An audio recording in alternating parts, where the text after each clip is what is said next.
the City. What is going on, St. Louis City fans? Welcome back, finally, to Soul of the City. It has been a long, drawn-out, almost 3 weeks without bringing you guys an episode, and to bring it all back together after a massive 6-3 victory against Austin FC at home gives us a lot to talk about at the very least. Guys, what did you think of the game? I mean, a lot of goals, 9 goals in totality. I did look it up. I couldn't find any MLS historical records on how many times the 6-3 scoreline has been achieved, but I did look it up in the Premier League. That scoreline's only been achieved 5 times in the history of the Premier League, so not very common you see 9 goals in 6-3 fashion. Mm-hmm. Yeah, I thought the game was 2 completely different halves. The first one was very back and forth, very, I would say, well defended for the most part. And then second half, I think the heat got to the players, and there was just, I mean, how many goals are in the second half? Like 7 goals.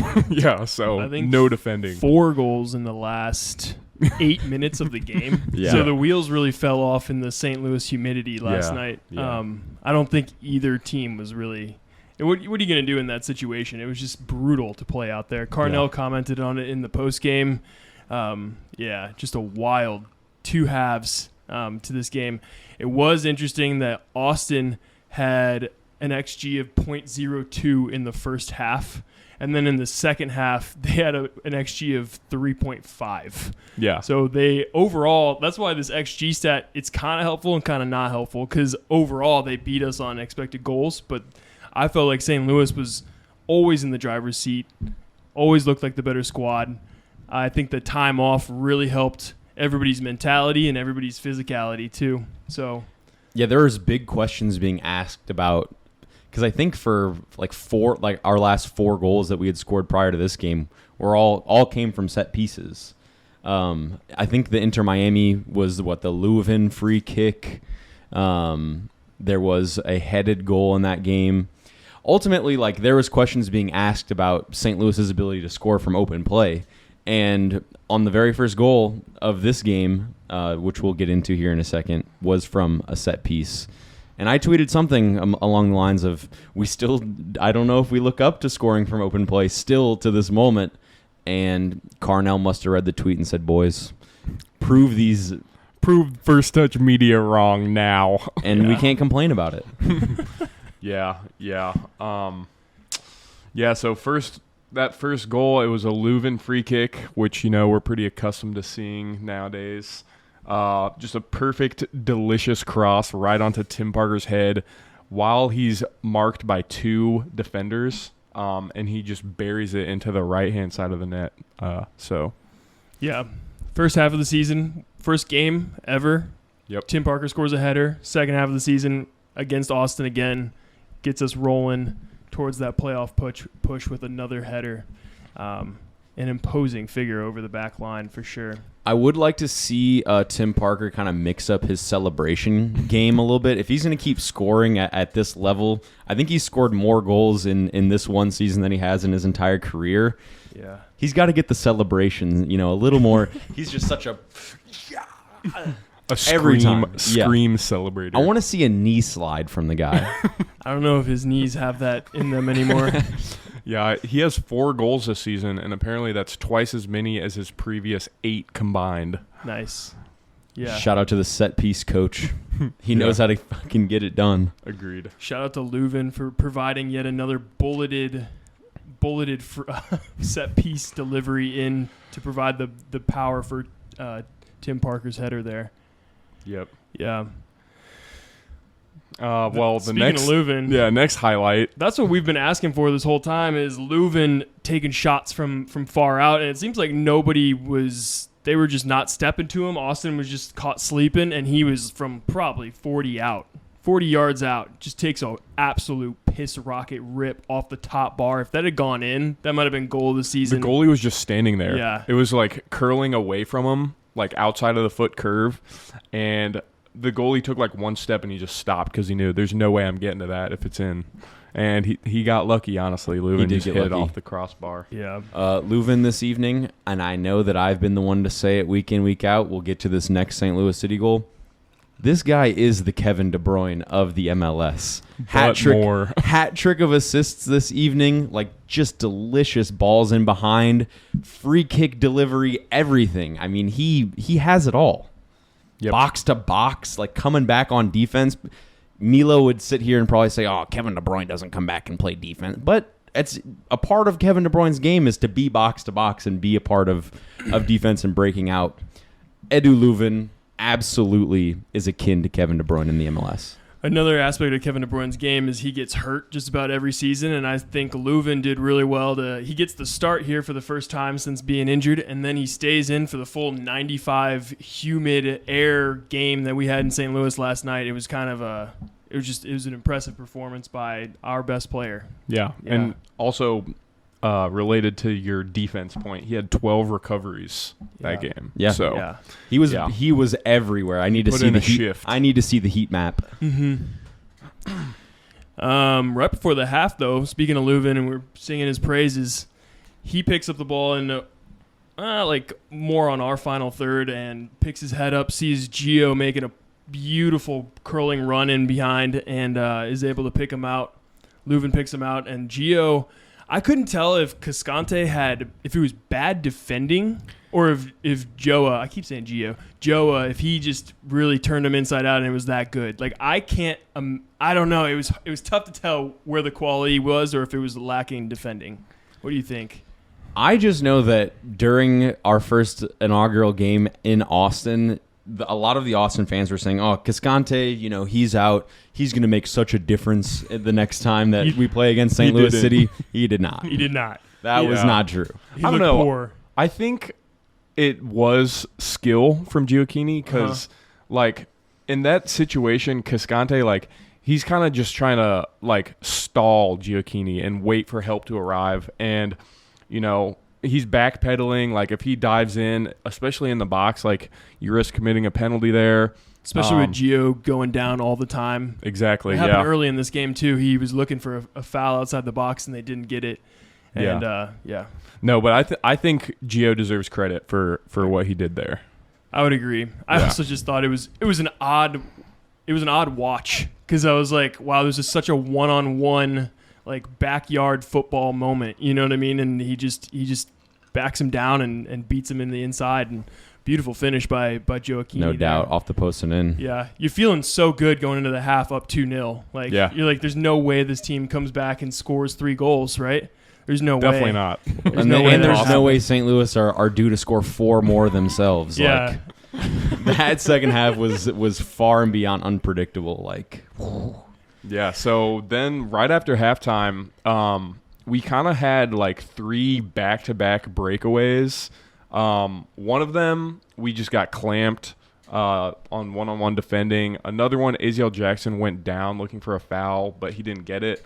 But then the third one, Jackson finds Alm on the right side with a perfect over-the-top through ball.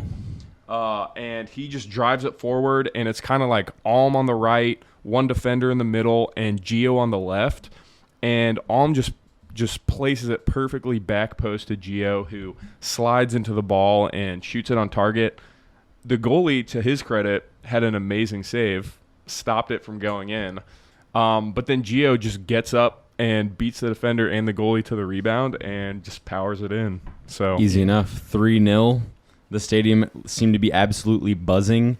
It seemed like there was a lot of questions. I tuned into Austin TV's, who are the Austin, I think, the main podcast people down there. They do Twitter Spaces before most of the games. And they're like, oh, it's so hot in St. Louis. We're hearing that the fans might not be there this evening, that people aren't going to be in the stadium. And it's like, they're going to be there regardless. It doesn't matter if there's school the next day. It doesn't matter what's going on. The people of St. Louis are going to turn out. I was driving down the highway last night, coming back to St. Louis, and so I couldn't really watch the game fully in that moment, but it was so invigorating to drive down the highway and just hear the STL chants coming through the loudspeakers. I was just like, we're back. We're back, boys. It's time to make that playoff push.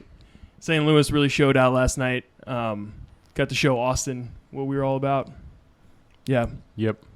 And I will say, so we did have like those 3 kind of breakaways, but then after that, the second half was really, I feel like, maybe not dominated, but Austin definitely seemed to have the better second half, I'd say. Mm-hmm. I'd probably agree with you as well. And like you were saying at the beginning of the episode, the XG statistic for Austin in that second half, like they underperformed just barely their XG, and like they did look like they were creating the most chances. And Roman Berkey comes up very huge multiple times in the second half. Rodriguez chance wherever he settles a ball that's crossed into the penalty box, and he's just like kicks it up to himself, and it's pretty much point blank right at Berkey. It was an amazing save that Berkey was able to even get a hand to that, because it was kind of over him. He was dropping to his knees, and he like parries it over the top.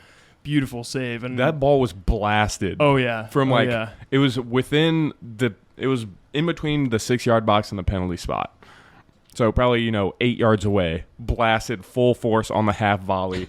And the fact that Berkey is able to hit that over the goal and like not even allow a rebound. Mm-hmm. Prime Andre Ter Stegen. I remember watching that and being like, "Damn, he's really in your head. He's really in your head. There's no way we let them score. We're going to keep a clean sheet this whole game. We're in the 55th." I said prime Ter Stegen, but ultimately we're looking at prime Roman Berkey constantly. Right. This guy is truly world class. Like he doesn't need a player comparison. He is him. He's Roman Berkey. He's him. It's true. I texted in the group chat Roman Empire after that save.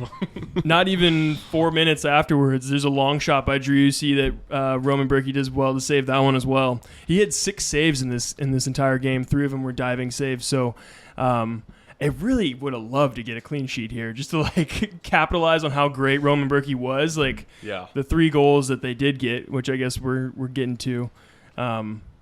There's not a whole lot you can do. In the 60th minute, Austin corner bounces around, and Joa gets like a half clearance to the top of the box.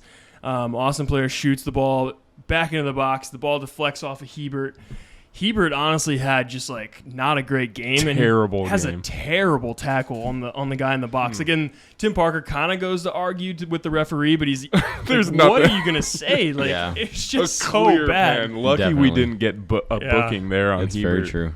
It could have been a yellow. Do you guys think that Hebert's keeping his starting spot after that? Dude, I don't know. It was a really rough game for him. It was a rough game for him, and we do have he's obviously still continuing to play this season out of position, That's not true. where he wants to. I'm trying to remember the Colorado Rapids left back that we just signed. What is that guy's name? Yeah, he did just come into the squad. Meanwhile, 63rd minute, Stroud shoots the ball inside our own half, trying to catch the Austin goalkeeper off his line, but it's not even close to being on target. That made me so mad watching that. I hear you, because whenever I saw the starting lineup come out, I was like praying for Thornton to take Jared Stroud's spot. But I think out of just like respect, like I don't know, I'm not in the locker room, so I don't know what Carnell's really thinking. But he's like, Scary Jerry's been our press god for the first half of the season. I'm going to give him the benefit of the doubt. Start him here. Can't just give away spots just because we're signing players from Europe. But I am waiting for the day, and I don't think it's too far away whenever Thornton gets the start over Stroud in that exact position. It's true, and I will it was his official unveiling this evening, and it seemed like when he came on, him and you're talking about Nokvi? Yeah, Nokvi Thornson. Yeah. It seemed like he was more playing like striker than he was actually out there on that left wing. Yeah. I don't know if that was just because you're making so many more defensive substitutions that everybody else was staying farther back. So it was Thor and Big Sam up there. But gosh, just saying the name Thor is just... It's tough. Is dope. And he'll be unleashing lightning bolts. That's going to be a nice little Twitter meme that we can make. Markinich was the left back who we signed from Colorado. Yeah.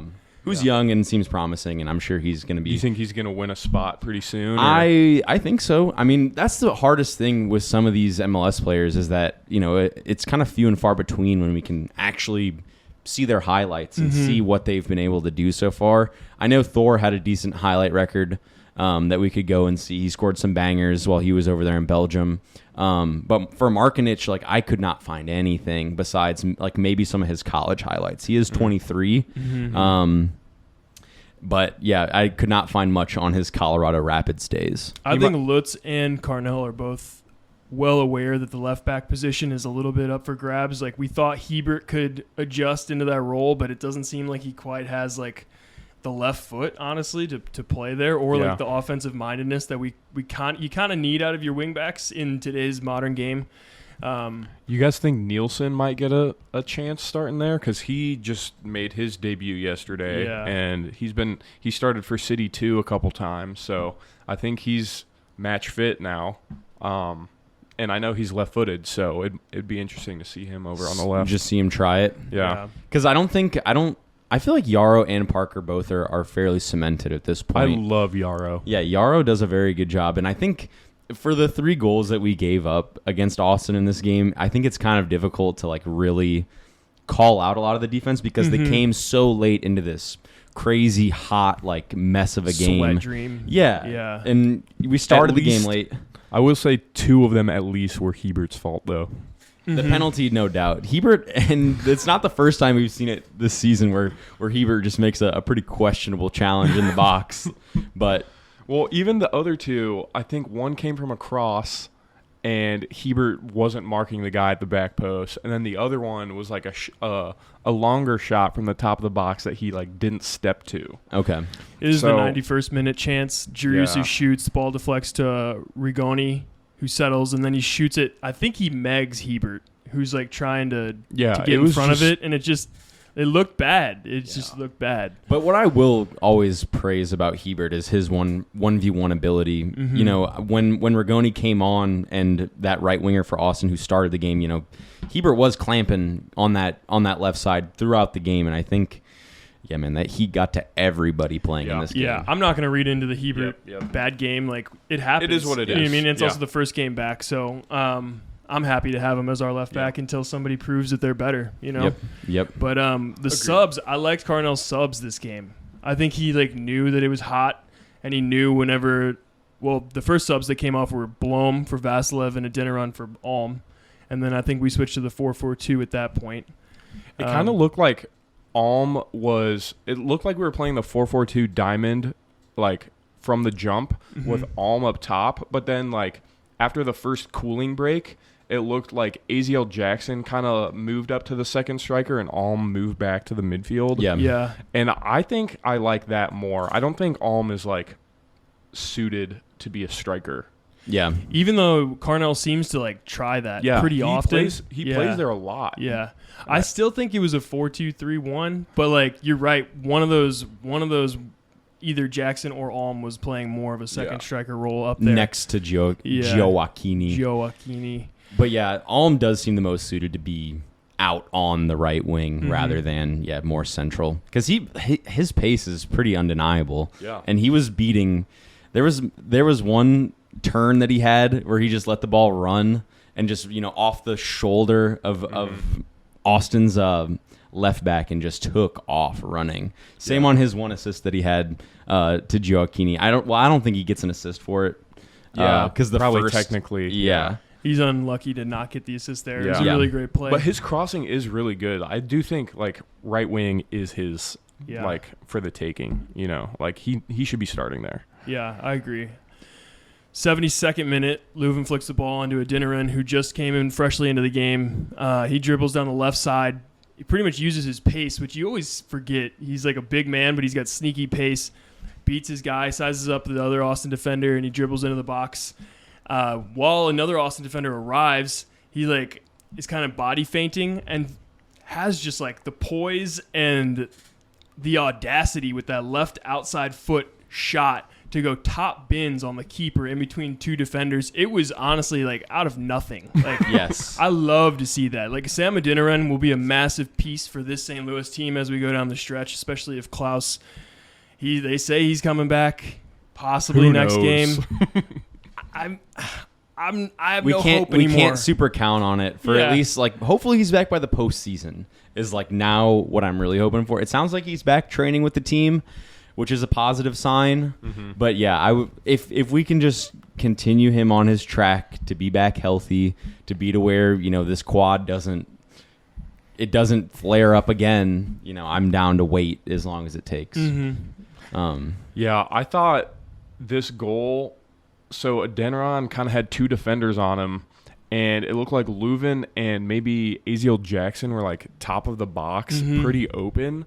And I honestly, like, if he hadn't scored that, which, like, to his credit, it was an absolute bang, but I would have been very mad if we didn't score there and he didn't pass it to one of the two open midfielders at the top of the box.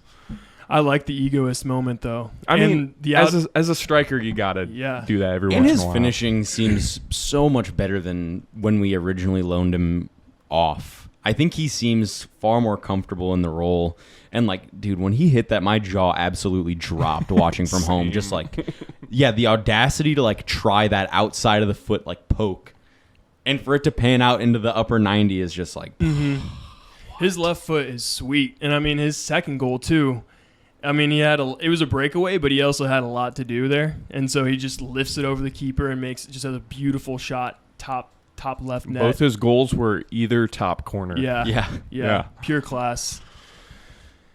Big Sam, Super Sam. And after his first goal, when I guess it was, 3-1 at that point, the commentator was like, and that's the game for St. Louis. Yeah, that's like that is the game here in City Park. 72nd minute, right? You think it would be 3-1. Yeah. We've got many more chances to still talk about. Zardes had a few chances. Berkey yet again comes up big. 81st minute, Celio and Nokvi Thorensen comes in for Joa and Stroud. I was like, thank God Stroud is out. What do you guys think of Nokvi Thorensen in his small amount of time on the pitch? We haven't seen him enough. Yeah, I don't think a small sample size. Yeah, very small. I think he maybe had 3 or 4 touches on the ball in general. He did try to take on Austin's right back in one moment, and I think ultimately he got bodied. But you can't really take that appearance too hardcore. Yeah, I want to see him get a start, just for my own selfishness, to see what we really have in him and if he's worthy of taking Stroud's spot. Well, with this game, we are officially into the playoffs. There's no longer a concern. It's clinched. It is clinched that we will be there. And so now we're just playing for that home field advantage. We're kind of playing for a Supporters Shield Cup right now. We're only 7 points back with 10 games left to play. Yeah. Cincinnati. And it makes you... Cincinnati took an L the other day versus, I think, Columbus. Yeah. Yep. The Derby. Hell is Ohio real. Derby. Hell is real, and it's in Ohio. Hell is real, and it's in St. Louis. No, I think it's Ohio. I just like, with looking at how close Supporters Shield is now, it kind of makes you go back and look at still to this day, my number one result that I think I'm the most upset with was that LAFC game. Yeah. Because now we're looking back at it and say, if we could have secured, because we knew in that game, whoever was going to score first probably was going to come away with a victory. If we had put our fully tried and true lineup up against, a very strong LAFC side, 3 points are far more possible than what we had, with the lineup that was put out there. So that's still a bit of disappointment. But top of the West, can't complain about that. No trophy for being top of the West, though. It's a good point. Yeah, why isn't there a trophy? I feel like there should be, Because the MLS are freaks. It's they just keep like conferences. That's already weird enough. Right, conferences. They just create trophies like the League's Cup to give teams more opportunity. Who knows what's going to happen with the CONCACAF Champions League, CONCACAF Champions Cup? We still need to do some research on that because I still don't know how teams qualify for. I think it's League's Cup, Open Cup. MLS Cup, maybe Supporters Shield. Maybe. Yeah, we'll have to look into that. Yeah. That'll be a fun tournament to watch. Yeah. Oh, and then Copa Libertadores, which is the South American Cup, is getting some Liga MX and MLS sides. Yeah, Inter Miami personally were invited to come play, which I wonder why. Messi was personally invited to play. Right, so prepare yourself for Inter Miami versus River Plate, at your earliest convenience. That's going to be a banger game. Those River Plate fans, shout out Kevincho, who is always resharing those River Plate chants of that entire stadium of 60,000 fans, arm in arm. It is electric down there. Oh my gosh! Yeah. So I would that'll love be fun to to catch watch. a game. First Touch Media needs to take our next bachelor party. Will go down Argentina. Argentina. Riley, Okay. get on it. All right, we'll start planning. I wonder how much that flight is. Got to be at least a band. I'm driving. Okay. Good luck getting through Mexico, my friend. Why? It's pretty easy. From what I've seen, the cartels will stop you, and I don't know if Apple Maps is going to put you on the right path to avoid the cartels in Mexico. I'm not worried about that. First touch. Help send us to Buenos Aires as soon as possible. What I am worried about is City's defense in the last 10 after the last 10 minutes. Man, there's just so much going on here. 86th minute, Danny Pereira on the left plays the ball into the goal line into Gallagher. Gallagher, who crosses it back post to an unmarked Will Bruin, who just taps it in. Hebert's man. It was so easy. I was like, Yeah. what are we doing? We felt like we'd won already. I don't know. Yeah. Maybe. I think everyone was just hot and tired. Yeah. Really, honestly. Not like, to make the excuse. I mean, like, yeah, Roman Berkey was talking about it, how, like, playing through the heat of the summer in the States is, like, nothing that he's ever participated in. And it's Yeah. like, yeah, big time. It's like you get a hydration break, but what the heck is that going to do? You still have to go back out there and soak up all the humidity. I still think it's ironic that Berkey's the one complaining because doesn't have to run. Like, yeah, you talk to could tell. Leuven about it. You know what I mean? Yeah, Like, You true. could tell Berkey was getting extremely frustrated in the last 20 minutes of the game absolutely. because his defenders were just leaving him out to dry. Like, Yeah. it's honestly a miracle that we only conceded 3. the biggest plus as to why we only conceded 3 was because poor Austin FC have to rely on the soon-to-be MLS retiree Giassi Zardes.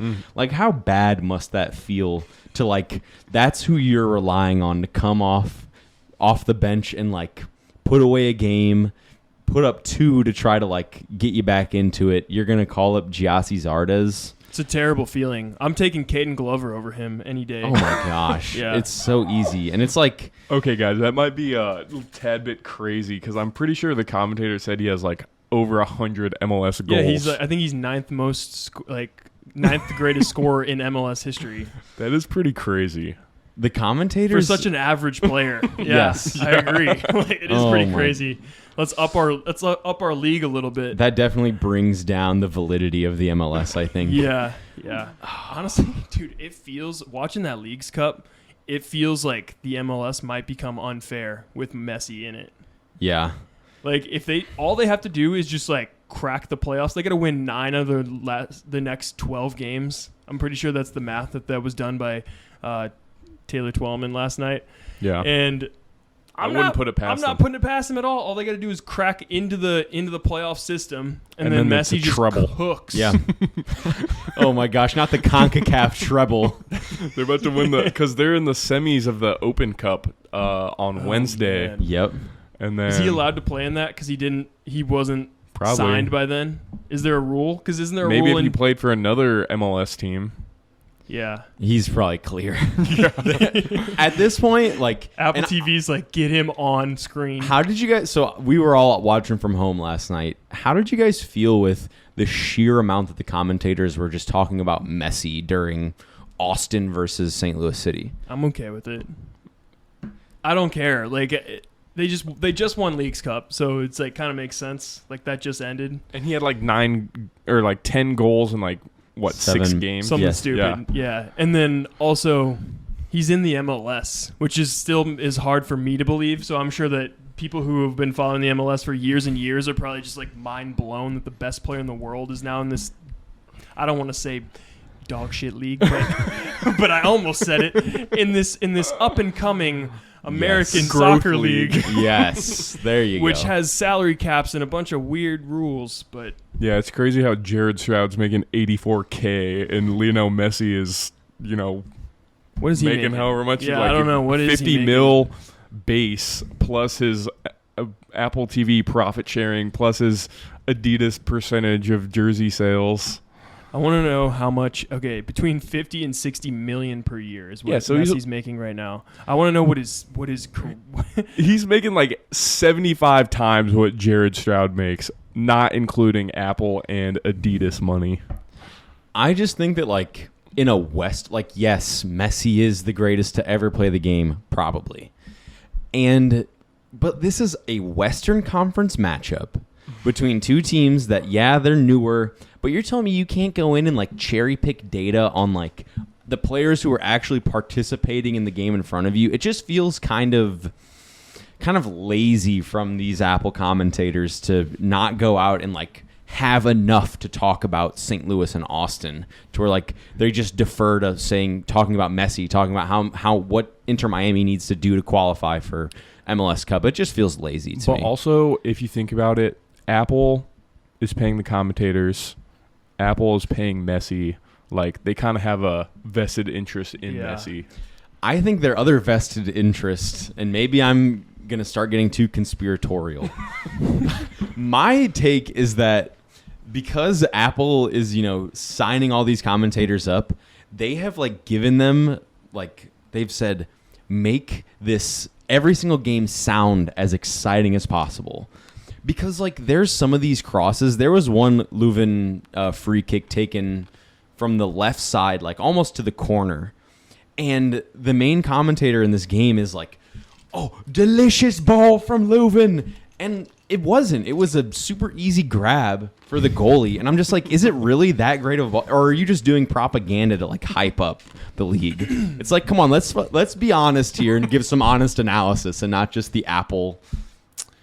I guess I hear your gripe. I mean, they're trying to make it is. exciting for people who probably aren't super into soccer. They know who Messi is. That rings some dopamine bells in people's brain. Whatever. I'm not pressed about it. Honk Shoe Blom Boys is pissed, just like I am.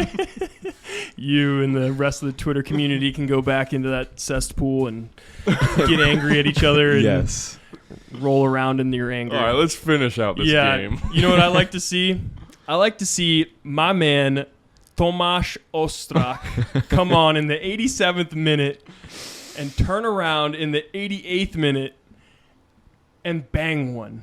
It was a banger. It was a beautiful finish. Bang one. Yes. It was a beautiful finish. Nokvi was like running right in front of him. Kind of did a little like drew a defender off. Kind of maybe sleight of hand with the keeper. The keeper's watching for a different pass, and instead he gets banged on back post. I like it. You know what? And if we don't make that Nokvi Thornton signing, Ostrak is just blasting that into the defender. So fair enough. Blasting it into Jared Stroud. I was going to say, more likely he's blasting it into Jared Stroud. Fair enough. Yeah. Yeah. I'm glad he got his goal. Hopefully that boosts his confidence a little bit. But ultimately, we're starting to see some depth for St. Louis that we haven't seen in quite a while, to where who knows when Ostrak is going to get a starting opportunity. It feels great for him to come on, and that's kind of been his role where I think we've said on this podcast that he looks the best is to come off the bench. I agree. And be an injection of some kind. And it was a class finish. I think it and Carnell spoke to this too. I think it lifted a little bit of negative weight off of Ostrak's shoulders. Like he didn't have a great first start to the season, and he probably thought he was going to be a mainstay. Like obviously he got the number 7 for St. Louis City. You thought he was going to be a starter over Jared Stroud. Didn't quite have the fitness to do that, but I'm not counting him out. I don't really know what we have in Thornton. I'd be happy to see him take Jared Stroud's spot. I'd also be happy to see Tomáš Ostrak take Jared Stroud's spot. It's true, and it's been so interesting with Ostrak because Carnell, I don't know if it's like a player thing with like Ostrak has said maybe he wants to play the 10, but like for all of his appearances, he comes in and plays more centrally in the midfield rather than, being out there on the left. So I am curious to see if because I don't really remember early on in the season he was out there on the left for the most part. I think he rotated between like left, right, center. And yeah, I kind of agree with you. I think he's best used kind of down the middle. I don't think we really have like a true left winger besides Celio. Like we have Alm on the right and like Stroud plays on the left, but I wouldn't say like winger seems like the wrong word for Stroud. Like, he's a midfield player. He's just like a guy who runs around. Like when I think of winger, I think of like someone who could cut inside and shoot, or like dribble down the sideline, beat someone with skill moves for pace. Whipping across. Like I think Nokvi could do that, and I think Alm can do that. I don't think Stroud or Ostrak. I think Ostrak could take that. I think he could take that role. But I think he prefers the middle. He though. started in the cam position against Austin in our first game of the season. So I think that's where the vision was for him to play. But I would not mind him out on the left side. I definitely don't think you were talking about what is Stroud.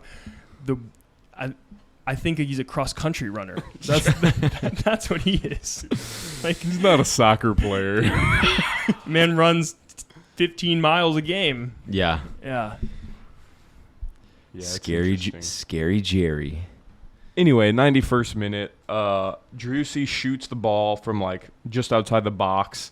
The ball deflects, I think, off Yarrow, and it falls right to Rigoni, who subbed in. And he kind of takes a touch and just blasts it right past Hebert, who just is kind of standing there, doesn't really step or do anything. Yeah. And he scores. So that's the third goal that I think Hebert is at least partially responsible for, but you know, it is what it is. At that point, it's, 5-3? Yeah. So, whatever. Shake it off. Yeah. We're still up 2 goals. It's like, this was such a weird game. It was just hot. That's really all it was. Yeah. If I was out there for any more than 10 minutes, I would be not running either. Did you guys see that image of Tim Parker after the game? Just like, as soon as the final whistle blew, he just like laid directly down on the ground and just did not move. I don't blame him. Heat exhaustion. Oh, big time. Yeah. The last kick of the game, Austin goalkeeper, he tries to throw the ball across the field, and Adinaran, it was reminiscent of those early City games where they were just giving the ball, like the opposition would just give the ball to Klaus. Adinaran just intercepts it with his head, comes in, has a nice finish. We already kind of talked about it, but still a lot to do there. You know, bangs it top left. Yeah, finished off what he was supposed to finish off. 4 goals in the last 8 minutes of that game. Unreal. The one player who I don't think have mentioned one time yet is Jabulo Blom. Mm-hmm. And I think in this game, he was another player who kind of Carnell had talked about how the heat was affecting him. Yeah. And I think the heat had gotten to him pretty hardcore in this game. He picked up a yellow card very early on, which probably also disrupted how he wanted to play. It'll never. One poor performance from Blom means very little to me because ultimately that guy is too vital to how St. Louis wants to play. So I'm not gonna lie. I think after Berkey, he's like number 1 starter for me. Like, wow. Over Leuven? I need Blom to start every game. Yeah. Over Leuven? Over Leuven. I think Leuven. Obviously, they both need to start. Yeah. I think Leuven probably the most important, even above Berkey. Leuven, Berkey, Blom. I think Vasilev can do a decent, like, no one can replace Blom at all. Like, no one comes close. Yeah. But I think Vasilev is, like, obviously he's not on Leuven's level, but he could get the job done. Between him and AZL. Yeah. Yeah. But it is obviously, like, you want all of them. Yeah. I probably would have to agree with you, Chris, that it's Leuven, Berkey, Blom. Yeah, 3 assists in this game. Unreal. That's crazy. Played the whole game. He was a beast. Joe Keeney now sitting on 10 goals for the season. Yeah. Those are big boy numbers. That's like, and he's coming from Orlando. Didn't we get him from Orlando in the Super Draft? Did he play any games for them? Yeah, he did. A few. Because he had to have, right? Because he had a couple, at least 2 or 3 USMNT call-ups. I think, he had a goal versus Panama at one point. Mm-hmm. But Joe Keeney has 10 goals. We're about to play his former team on August 26th. That is next Saturday. Where are we going to be? Are we going to be in City Park? No, Orlando. There? We're going to be in Orlando. And this crew just left Orlando. Yeah. We were there for Jonah's bachelor party. So We were down there having a good time. Downtown Orlando. I don't really know where they're. What's their stadium? I think it's like Health Dignity Stadium, I think is their stadium's name. Okay. Don't know if that's near their downtown, but that's where we were one of our evenings. I'll tell you what, the strip we were on had neither health nor dignity on it. Let me tell you that. They had some Jesus lovers out there too. For anybody, Jesus lovers, yeah, city drummers, police officers. It was quite a mix down there in downtown Orlando. So, What do they got going on? They have somebody named Duncan McGuire is their leading scorer. Yeah, and he's actually only 22 years old. And they have a designated player who's also like a center forward, who I guess has lost his starting spot to this guy, Wow. Duncan McGuire, who's Good for 22. Yeah, he has 8 goals, 2 assists. They have Facundo Torres, who He that's also a has name. 8 goals, Yeah, that's a name I feel like we've all heard to some degree. 4 assists for Torres. Yeah, and then they have Ivan Angulo and Martin Ojeda. They both have 4 goals apiece. So they kind of, it seems to me after doing my research for this, they kind of have a pretty balanced like attacking options who can all kind of chip in with goals, you know, whenever it's their time to shine or whatever. They definitely play a 4-2-3-1. So, you know, pretty similar to St. Louis. And I think they average 50.6% possession. So maybe that'll play into our hands, although it's not guaranteed as we've seen in other games. Yeah. Orlando's sitting in 4th in the East, pretty competitive conference. So they're above the Columbus Crew. They're above Nashville, 2 teams that have done well against St. Louis City. They've won 4 of their last 5 games. So they're in form. They're not a bad squad. I think they're really balanced. The guy who I liked on their squad, what's his name? It was Ojeda, 8 assists, 4 goals. He's just a dynamic Attacking midfielder. mid. Yeah, for them. Yeah. I'm excited. Well, I wonder if we will see Thorensen start his first game and say maybe Carnell sees an opportunity to reserve Jared Stroud to the bench and let some width actually cook. I wish Celio would have had the start in this Austin FC game. You were talking about how you feel like Celio is probably our only true left winger that we have, and I feel like his opportunities have been few and far between. Like Stroud typically gets the nod over Celio, and now with Thorensen in the squad, you know, he kind of seems like the next one to get an opportunity to start at left wing. I think it'll be unfortunate if we don't see Celio, you know, get any more opportunity, because I feel like he is a talented player, and we haven't really been able to see everything that he's got.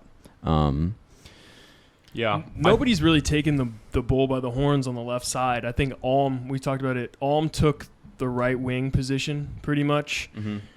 Joe Aquini took the striking position pretty much. He's always going to be in the lineup regardless of if Klaus is back or not.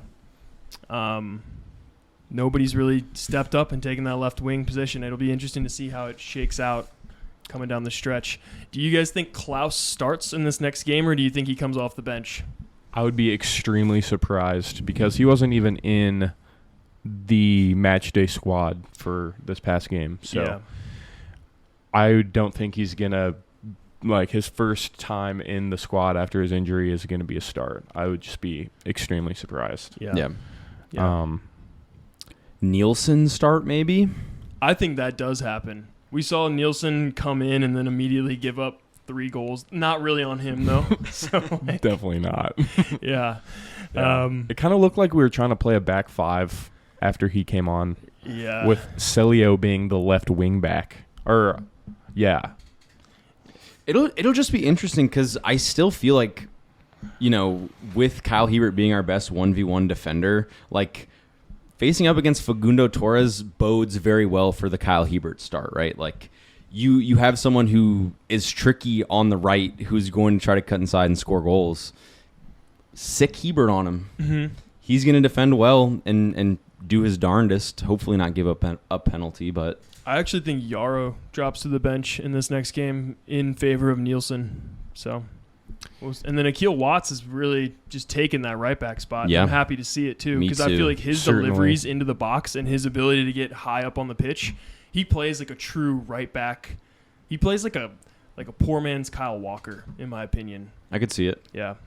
Someone who I thought was really good off the bench as well was Indiana Vaslev. He, as soon as he came on, he was sprinting all over the place.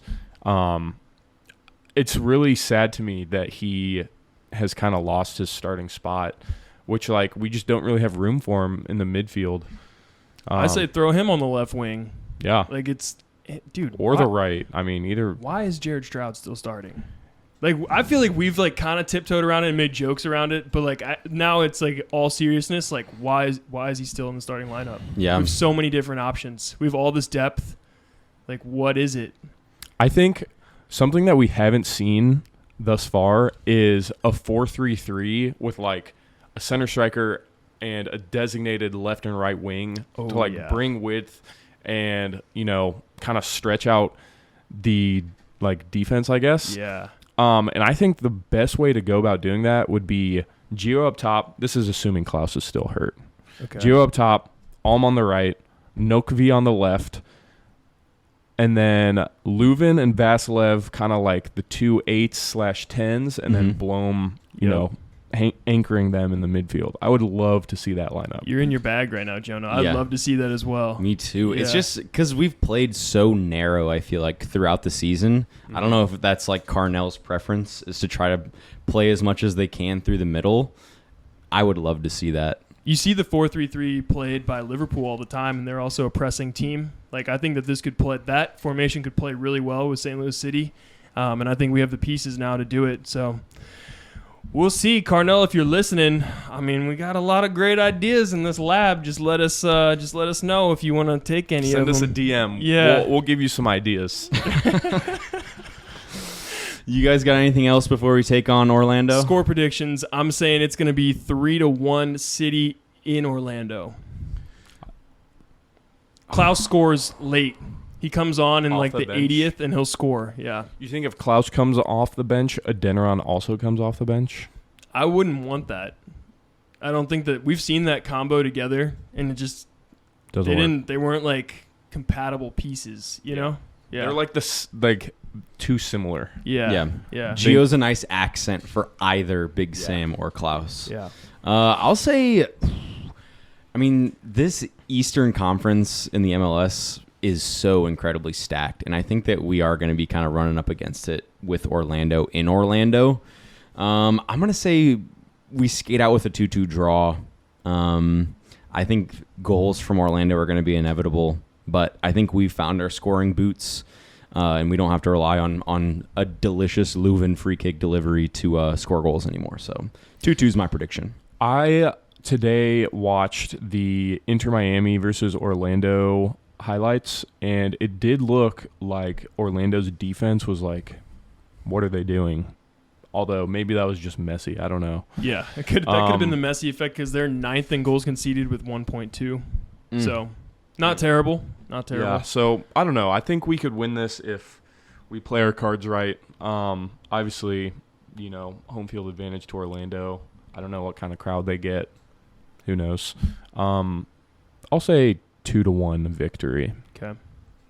Turn up. Any goal scorers that you think will get on the score sheet there? I think Gio's going to get one, and maybe Alm. I think he's due. Yeah. Alm does seem due. You guys got anything else? We're glad to freaking be back. I'm glad to be talking about St. Louis soccer again in the MLS is good again. To be back. We've been working on Arch Rivals, the other podcast. You guys should also check out if you have the time.